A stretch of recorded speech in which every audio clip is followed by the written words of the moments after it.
अब अचानक से अमेरिका की तरफ से ट्वीट आया है भारत के लिए। मार्को रूबियो ने संदेश भेजा, एससीओ की मीटिंग से आखिरकार अमेरिका हड़बड़ा क्यों गया, जानेंगे। वहीं दूसरी तरफ पुतिन और मोदी की मुलाकात बेहद खास रही और इस मुलाकात के बाद एक खास कार की जिक्र क्यों हो रही है। जियोपॉलिटिक्स में बहुत कुछ चल रहा है। हमेशा की तरह वर्ल्ड मिरर के इस एपिसोड में जानने को मिलेगा बहुत कुछ, इसलिए वीडियो को अंत तक जरूर देखें।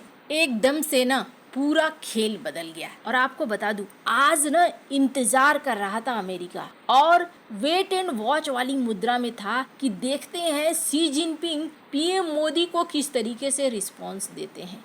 यहाँ तक कि एससीओ मीटिंग के पूरा हो जाने के बाद जॉइंट स्टेटमेंट तक का इंतजार किया अमेरिका ने और उसके बाद भारत को एक संदेश भेजा है। उस संदेश पर भी बात करेंगे, लेकिन सबसे पहले पीएम मोदी और शी जिनपिंग की मुलाकात हुई। एससीओ में जो बातें हुई, दोनों की तरफ से संदेश दिया गया। शी जिनपिंग ने सीधे कह दिया कि बुली करने वाले देशों को हम नहीं सहेंगे और साथ ही साथ आने की बात कह दी। एक नए ग्लोबल ऑर्डर को पेश कर दिया। एक जमाना था जब याल्टा सम्मेलन में ये तीन, रूस, अमेरिका और यूके, दुनिया बदलने चले थे, लेकिन सीन अभी पलट गया है। यहाँ ये जो समझौता चाइना के अंदर देखने को मिल रहा है, मोदी, पुतिन और जिनपिंग, इन तीनों ने पूरी लाइमलाइट को छीन लिया है, खास करके पुतिन और मोदी। और सबसे बड़ी बात, दोनों की गर्मजोशी भी देखने को मिली है और इन सब के बीच में इस खास कार की भी खूब चर्चा हो रही है।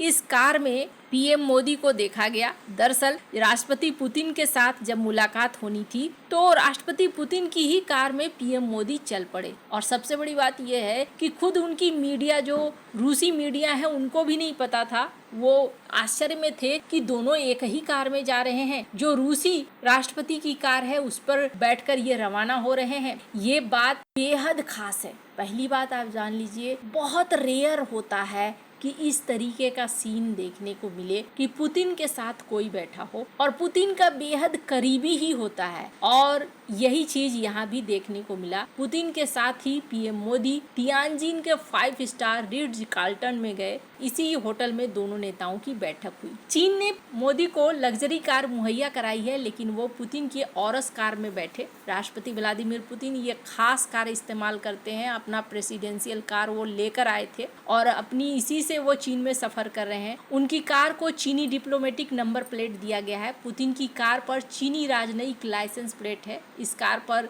खास तौर पर कई सुविधाएं भी हैं। इस पे गोलियों का असर नहीं है, पूरी तरीके से बख्तरबंद है, सुरक्षा के लिहाज से बहुत ही ज्यादा बढ़िया है। पुतिन की इस कार का चर्चा उस वक्त भी हुआ था जब उत्तर कोरियाई नेता किम जोंग उन को इन्होंने ये लग्जरी कार भेंट करी। अब बात है कि दोनों के बीच में जो बातचीत हुई, उस बातचीत में क्या कहा गया। जाहिर तौर पर राष्ट्रपति पुतिन ने जो बात रखी उसमें उन्होंने कहा कि हाँ, आप दोनों की जो चिंताएं हैं, सबसे पहले तो उन्होंने दोस्त कह के संबोधित किया, जो भारत की भी आदत है और जो रूस की भी आदत है। उसके बाद उन्होंने कहा कि भारत और चीन रूस यूक्रेन युद्ध को समाप्त करना चाहता है और हम इस बात को बहुत ही अच्छे तरीके से समझ रहे हैं और हम इसके लिए धन्यवाद भी दे रहे हैं। वहीं पीएम मोदी की जहां तक बात हुई तो यहाँ पर पीएम मोदी ने साफ साफ कहा कि बहुत लंबे समय से ये युद्ध चल रहा है और हम लगातार संपर्क में भी हैं। हम चाहते हैं कि अब ये युद्ध समाप्त हो जाए, मानवता का पुकार है। साथ ही साथ राष्ट्रपति पुतिन को पीएम मोदी ने ये भी कहा कि पुतिन से जब भी मैं मिलता हूँ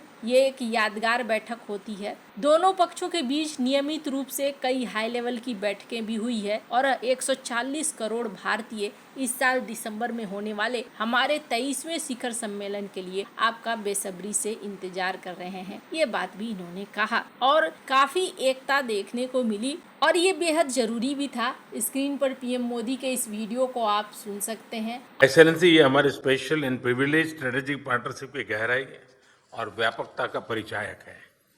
कठिन से कठिन परिस्थितियों में भी भारत और रूस हमेशा कंधे से कंधा मिलाकर चले हैं। हमारा करीबी सहयोग न केवल दोनों देशों के लोगों के लिए बल्कि वैश्विक शांति, स्थिरता और समृद्धि के लिए महत्वपूर्ण है। अब माना जा रहा है कि राष्ट्रपति पुतिन भारत आएंगे और फिर भारत आने के बाद, उनके जाने के बाद जेलेंस्की भी आएंगे। कहीं ऐसा ना हो कि डोनाल्ड ट्रंप शांति करवाने की जगह करवाने पहुंचे थे, लेकिन यहाँ पर पीएम मोदी ही यूक्रेन और रूस को शांत करवाना दे और क्रेडिट न ले जाए, क्योंकि सीन कुछ उस तरफ ही जाता हुआ दिख रहा है। खैर, अब ये जो पूरा घटनाक्रम था ना, ये जिस तरीके से मिलना हुआ, जिस तरीके से रिस्पॉन्स मिला, ये ना अमेरिका के लिए एकदम हैरान कर देने वाला है। इसलिए हैरान कर देने वाला है कि इन्होंने सपने में भी नहीं सोचा था शी जिनपिंग इतनी जल्दी हाथों हाथ इस मौके को लेंगे और हाथों हाथ इस मौके पर वो आगे भी बढ़ जाएंगे। एक नया वर्ल्ड ऑर्डर यहाँ पर बनता हुआ दिख रहा है। अब समस्या क्या होती है ना, कोई चीज अगर बहुत तेजी से बहुत आगे निकल जाए ना, तो उसे पीछे ला पाना आसान नहीं होता है। जिनपिंग ने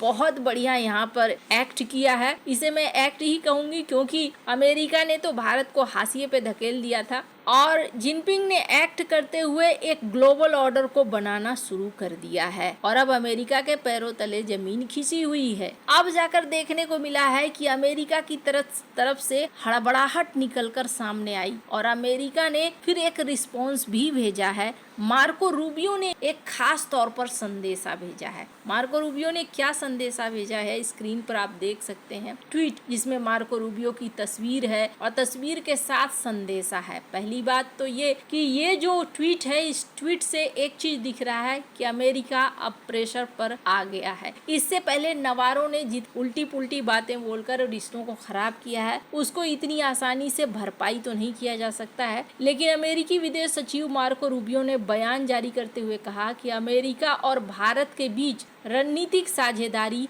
लगातार नई ऊंचाइयों को छू रही है। अमेरिकी विदेश सचिव मार्को रूबियो का ये बयान है कि 21वीं सदी के सबसे निर्णायक द्विपक्षीय संबंधों को हम रेखांकित करते हैं। ये साझेदारी सिर्फ राजनयिक आर्थिक संबंधों तक सीमित नहीं है, बल्कि दोनों देशों की जनता के बीच में लंबी मित्रता पर आधारित है। हालांकि ये किस मित्रता की बात कर रहे हैं वो समझ में नहीं आ रहा है, लेकिन मार्को रूबियो का सिर्फ ये बयान नहीं, इसके अलावा उन्होंने ये भी कहा कि हम बहुत सारी नई चीजें, उद्योग, रक्षा और द्विपक्षीय कनेक्टिविटी पर आगे जोर देंगे। साथ ही साथ इन्होंने एक हैशटैग चलाया, US India FWD for our people. ये हैशटैग के जरिए आम जनता को जोड़ने की कोशिश करी है। लेकिन ये क्या काफी है? जिस तरीके से डैमेज किया गया है पिछले कुछ दिनों में, लगातार ऐसी भाषा का इस्तेमाल किया गया है जिस भाषा का इस्तेमाल कभी डिप्लोमेटिक वर्ल्ड में नहीं होता है। नवारो ने खास तौर पर इस तरह की भाषा का इस्तेमाल किया है। ऐसे में